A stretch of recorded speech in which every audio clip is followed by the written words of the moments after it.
वेद classes. आज हम इस वीडियो में इसमें हम आज डिस्कस करने वाले नर्सिंग एप्टीट्यूड के पार्ट 21 यानी कि 21 सीरीज तक ऑलरेडी हम पहुंच चुके हैं। 20 जो आपकी पार्ट ऑलरेडी दिया गया है सीरीजेस जो सभी नर्सिंग ऑफिसर एग्जाम के लिए इंपॉर्टेंट रहने वाले, साथ में जो नर्सिंग एप्टीट्यूड यानी कि जिन जिन स्टेट में क्वेश्चन आने वाले यानी कि बीएससी नर्सिंग एंट्रेंस एग्जाम में उनके लिए काफी हेल्पफुल और इम्पॉर्टेंट रहेंगे। चाहे वो यूपी से हो या उत्तराखंड से हो या महाराष्ट्र से हो या फिर ऑल स्टेट कहीं भी आपका नर्सिंग एप्टीट्यूड से पूछा जाए, उड़ीसा में भी पूछा जाना है तो उनके लिए इम्पॉर्टेंट रहने वाले हैं। तो आइए हम स्टार्ट करते हैं, फर्स्ट क्वेश्चन की ओर मूव करते हैं। पहला क्वेश्चन जो पूछा देखिएगा, the limit for registering birth is with in. जो हमारा रजिस्ट्रेशन होता है बर्थ के लिए कितने दिन में होना चाहिए? 21 days, 10 days, 14 days, 7 days. Very very important है ये सब, ठीक है। तो इसमें आपका राइट आंसर क्या होगा? राइट आंसर इसमें क्या होगा? राइट आंसर इसमें आपका ऑप्शन सी आएगा 21 डेज। क्या आएगा इसमें? 21 डेज। रजिस्ट्रेशन जो आपका यहाँ दिया गया है कि birth and death passed in 1969, ये भी एक क्वेश्चन बन सकता है, ठीक है, कि कितना कब पास किया गया था? 1969 ईस्वी में। रेगुलेशन रजिस्ट्रेशन ऑफ बर्थ, तो इसमें आपका 1969 है, आपका दिया गया है, पास किया गया था। और for regulation registration of birth and death and matters आपका connected there with the normal period of 21 days होता है from the date of occurrence has been prescribed for reporting the birth death and still birth event, ठीक है ना। तो ये आपका 21 days होती है। Right answer option C. Next question है, the disadvantage of electronic health records are the following except. EHR का फुल फॉर्म भी आ सकता है, EHR इलेक्ट्रॉनिक हेल्थ रिकॉर्ड्स। इसमें से सभी का सभी डिसएडवांटेज है यानी कि हानियां हैं, लेकिन एक को छोड़कर। राइट आंसर इसमें क्या होगा आपका? इसमें आपका राइट आंसर क्या होगा? एक्सपेंसिव होगा, लैक ऑफ इंटीग्रेशन होगा, या डाउन टाइम प्रोसेस होगा, या इंक्रीज मेडिकल एरर होगा। राइट आंसर इसमें ऑप्शन डी आएगा, क्योंकि यहाँ पे एक्सेप्ट में क्वेश्चन पूछा है, यानी कि तीन ऑप्शंस क्या है? डिसएडवांटेज है इलेक्ट्रॉनिक हेल्थ रिकॉर्ड्स का, लेकिन आपका डी ऑप्शन नहीं आएगा इसमें। Option D is correct answer. देखिएगा, the disadvantage of electronic health records, lack of integration, expensive, down time process, ये तीनों है प्रोसेस। नेक्स्ट क्वेश्चन है, the primary purpose of the patient record is. Primary purpose पूछा है, primary है ना, प्राथमिक उद्देश्य क्या होगा पेशेंट्स रिकॉर्ड करने का? एजुकेशन, कम्युनिकेशन, रिसर्च या फंडिंग से? तो राइट आंसर कम्युनिकेशन है ना। नेक्स्ट क्वेश्चन है, देखिएगा यहाँ पे पूछा गया है आपका कि which of the following records refer to short and objective descriptions of incident और events that are important to the observer. Event जो होगा, घटना जो होगा, इंसिडेंट जो देखने को मिलेगा, क्या रिकॉर्ड्स करेंगे? Refer to the short objective descriptions के लिए एडमिशन रिकॉर्ड करेंगे आप, आपका एनिक्टोटल रिकॉर्ड करेंगे, ऑब्जर्वेशन चेकलिस्ट करेंगे, या इन्वेस्टिगेशन रिपोर्ट करेंगे। राइट आंसर इसमें ऑप्शन बी आएगा, एनिक्डोटल रिकॉर्ड, ठीक है ना। क्या करेंगे हम लोग? एनिक्डोटल रिकॉर्ड। नेक्स्ट है, which of the following is not a heat loss mechanism from the body. Not a heat loss mechanism पूछा है, कौन सा एक नहीं है इसमें से? हमारे conduction, convection, evaporation, diffusion. Right answer इसमें ऑप्शन डी आएगा, डिफ्यूजन। ये हमारे अंदर नहीं आता है, और इसमें रेडिएशन आता है, ठीक है। टोटल 4। नेक्स्ट देखिएगा, the given option except option D are heat loss mechanism from the body. Diffusion is not a heat loss mechanism. Diffusion is the movement of substance from an area of high concentration to area to of low concentration. क्या बताया? Movement होगा substance के साथ, पदार्थ के साथ में, from high से लो कंसंट्रेशन की ओर, ठीक है। नेक्स्ट देखिएगा, कंडक्शन की बात किया जाए, heat loss occur when two bodies with different temperature come in direct contact with each other, दूसरे के साथ। कन्वेक्शन में ऑल करंट जो रहेगा कैरी करेगा अवे द टेम्परेचर। थर्ड में आपका क्या है कि इवेपोरेशन में when water is converted to vapour the body temperature, and आपका यहाँ पे body temperature will be used that induce hypothermia, ठीक है। ये चारों के बारे में यहाँ पे दे दिया गया। नेक्स्ट क्वेश्चन है, the nurse in charge measure the patient temperature at 102 degree Fahrenheit, what is the equivalent centigrade temperature. ये भी क्वेश्चन आपके एग्जाम में पूछा जा सकता है, इसकी फॉर्मूला होती है।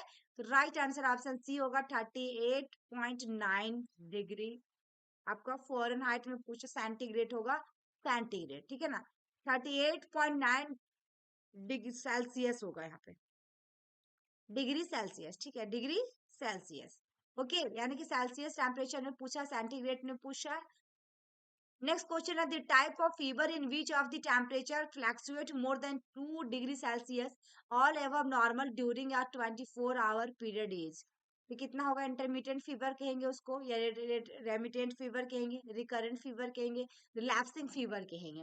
टेम्परेचर फ्लैक्चुएट्स हो रहा है मोर देन 2 डिग्री सेल्सियस, यानी कि तापमान जो हमारे बॉडी में फीवर आ रही है 2 डिग्री सेल्सियस का आगे पीछे हो रहा है, वो भी आपका 24 घंटे के दौरान में, तो राइट आंसर ऑप्शन बी आएगा, रिमिटेंट फीवर कहते हैं।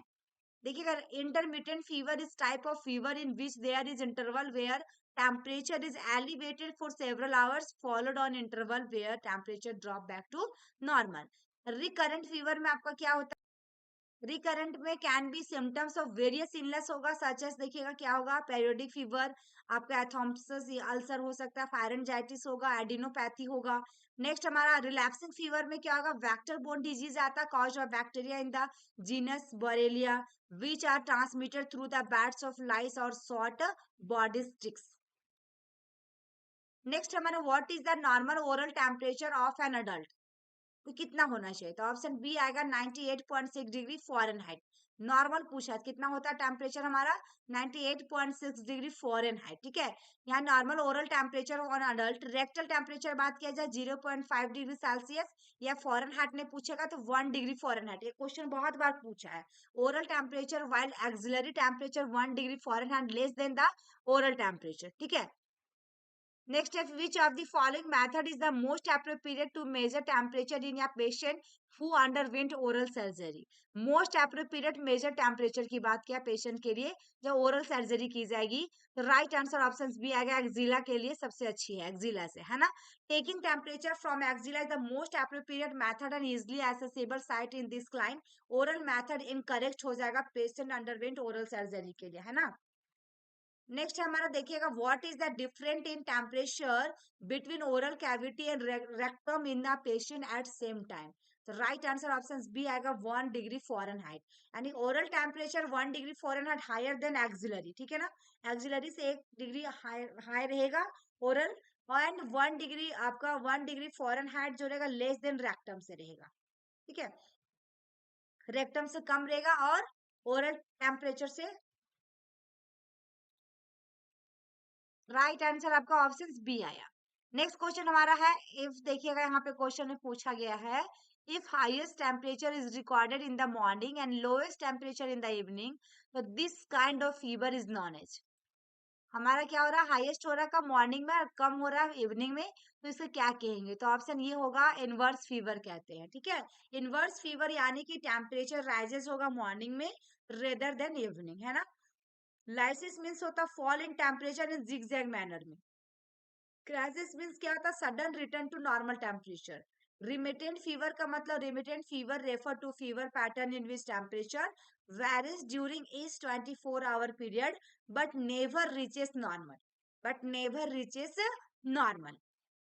नेक्स्ट है, rectal thermometer needs to be inserted up to कितना देर, कितना अंदर तक हम इंसर्ट करेंगे यदि रेक्टल थर्मोमीटर लगा रहे, तो ऑप्शन ये होगा 0.5 से लेकर 1.5 इंच तक जा सकते हैं।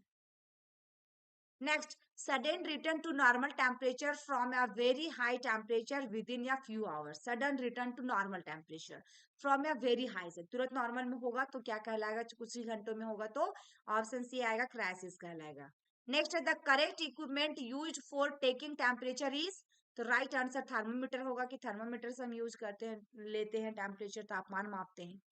नेक्स्ट, हु आपका इन्वेंटेड थर्मोमीटर, तो इसमें ऑप्शन बी होगा, गैलियो गैली। ठीक है ना, गैलियो गैलीली। कौन किया था, किनके द्वारा थर्मोमीटर के बारे में? गैलियो गैलीली। राइट आंसर बी होगा, वेरी वेरी इंपॉर्टेंट है ये। नेक्स्ट है, clinical thermometer indicate temperature in degree Fahrenheit form में, तो क्लिनिकल थर्मोमीटर इंडिकेट क्या करेगा? तो राइट आंसर ऑप्शन सी आएगा, 94 to 108, 94 to 108। Next, in a child with fever oxygen demand increase because of, child को क्या फीवर है? ऑक्सीजन की क्या हो रही? ज्यादा डिमांड हो रहा है, क्योंकि हमारा मेटाबॉलिक नीड्स इंक्रीज है। इसमें क्या हो रहा है? मेटाबॉलिक जो हो रहा है चयापचय की, ये बहुत ज्यादा जरूरत है। नेक्स्ट है, temperature regulation is under the control of, तो ऑप्शन सी आएगा, हाइपोथैलेमस। किसको कंट्रोल करेगा रेगुलेशन? तो आपको हाइपोथैलेमस। ये थी हमारी आज की वीडियो डियर, तो आई होप कि मेरी वीडियो आपको पसंद आए हो, तो लाइक करें, शेयर करें एंड चैनल पे नए हैं तो चैनल को सब्सक्राइब कर ले और कमेंट बॉक्स में प्यारा सा कमेंट जरूर करें। देखिए बहुत शॉर्ट में था आपका, लेकिन इंपॉर्टेंट क्वेश्चन सभी के सभी लिए गए, इसमें हिंदी आपको नहीं दी गई थी। इंग्लिश में ही क्वेश्चन सारे आएंगे, इंग्लिश में भी आएंगे और हिंदी में भी आएंगे, और यूपी में अभी तो कंफर्म नहीं किया गया है, लेकिन ये आपके लिए इंपॉर्टेंट रहने वाले हैं, ठीक है, वेरी वेरी इंपॉर्टेंट है। एक बार कमेंट